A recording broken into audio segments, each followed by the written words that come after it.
All I'm saying is Kyle's lucky that he got that extension coming off that Super Bowl loss, because if he hadn't gotten it, he'd be going into year 5 of a 6-year deal, coming off a 6-10 season, looking for a new quarterback. Things would be tense. Yeah. He wouldn't be able to think about building for the future. He'd be thinking about saving my job. Right. That's where he'd be at. He's lucky. He had good timing on that one. He did have good timing. I'm sorry, but I bet Jed feels he got played. Like, I asked the question like this. Okay, like you saying, offensive mind. Okay, Kyle gets another job, let's say coordinator or head coach. Does he get a job with all the power if he leaves today? Name me the organization that hands him the keys to the whole organization. No, because what they would say is, hey, Kyle the GM got Kyle the head coach fired. Right. You're a good. Let's just take. Let me let you focus on coaching. We'll focus on personnel because you don't do that well.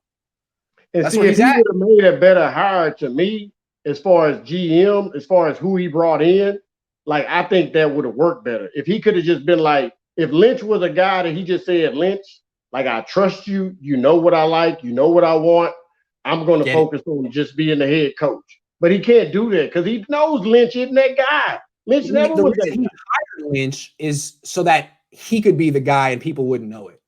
I'm going to hire a guy who has no expertise. That way, he won't argue with me when I say I want this guy. How can he? He knows he is dependent on me. I hired him. He has no scouting background, so he'll just say, all right, Kyle, I'll get you what you want. Exactly. That's why they immediately had to go out and get Peters. And so when Kyle misses guys, he'll be like, well, my GM isn't helping me. Well, you wanted that. You could have had competent GMs. You hired a broadcaster. This was your setup. That man just called you on the phone and said, you know what? Like, I'd love to come and join you. Like, not that he had any real experience. I mean, he had spent a little time with Elway, the guy that's about to leave his job at GM in Denver because he's been so awful at picking his own position, quarterback. Yeah. Like, you know. Hey, look. So imagine this year we had traded that first round pick and got some extra picks to fill in the depth.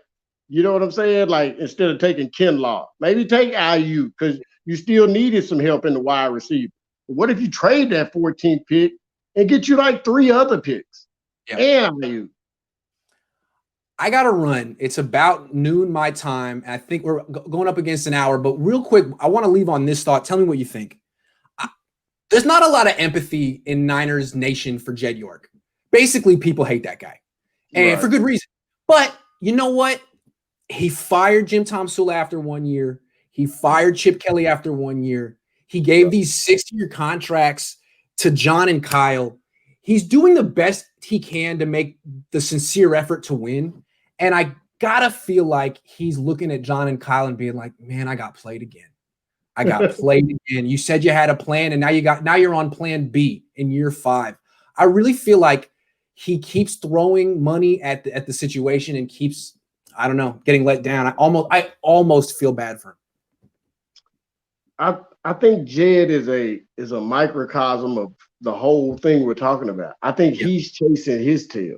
Yeah. I think he made the wrong decision with Harbaugh. And ever since then, he's been chasing his tail. Right. And so he was so happy to be like, I got Harbaugh's replacement.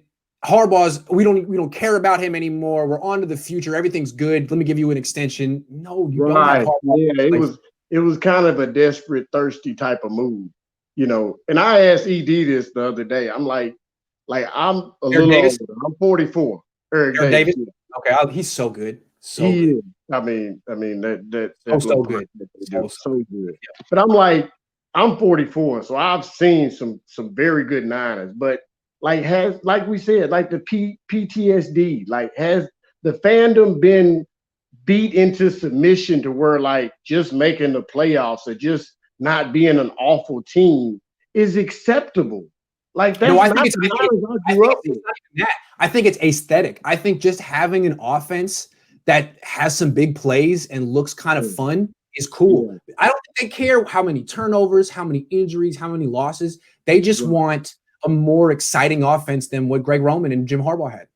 Right, and what Chip Kelly, running out that same offense. So I give Jed credit for trying, but it's like, again, we're saying, like, you can't just keep chasing your old mistakes. You can't just say, like, you already saw like Harbaugh went to a Super Bowl. So, there's no use ponying up like that much. Like, why would you? You still had years left on their deal. Right. They had 3 years left on their deal for each one. I mean, and when Harbaugh did the same thing, you were like, nah, we don't reward NFC championships. Sorry. And it's an oxymoron. Like, I seen earlier before we got on Twitter, Jed, it came out with a comment about, the times we're going through. Well, you know what I remember, Jed? I remember a guy in the White House was beating the hell out of your quarterback you had under contract. I don't remember you coming out one time to defend the man. But right. now you see what's going on in the world, and he was right. But y'all never defended him, never brought him back, never celebrated what he did. Right. So it's like you want to do the right thing, but you still can't quite get there. And I don't know how much Jed really has to say. Like, I think his parents have a lot to say behind the scenes of the York. Agree. He's kind of like a Lynch. Like, he's taking all the bullets. Yes. But at the end of the day, mom and dad are like, like they were like, somebody, when they said about the hotel bill, they was like, well, who the hell? It's the San Francisco 49ers. I hope they paid for the damn hotel. I would imagine. I mean, why would the NFL pay for the Niners movement? Yeah, I don't think so. The Cardinals didn't pay. The Cardinals didn't pay, especially after we put them out the playoffs. But it's been a pleasure, Grant. It's been a pleasure. You kill it always. Let's get you back on sooner than that. Let's wait. Let's not let 12 months pass. Let's do it again soon. Let's not. We'll do it again soon.